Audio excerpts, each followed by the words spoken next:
Yo mga ka two wheels, so for today's video silipin natin yung spark plug nitong Honda Click.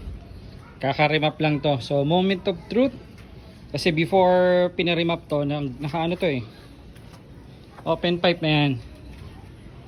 Okay, yung sinilip ko yung spark plug nyan puting puti, so lean. Ayun, moment of truth after ng remap.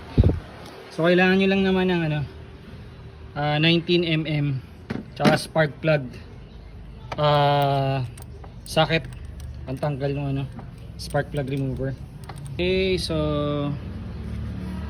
after remap medyo brownish pero maputi pa rin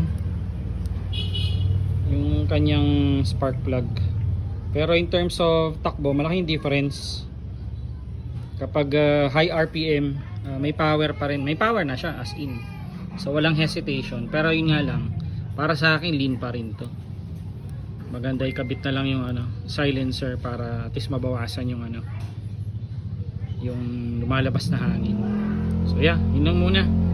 So next time try natin magpalit ng spark plug. Thank you, bye bye.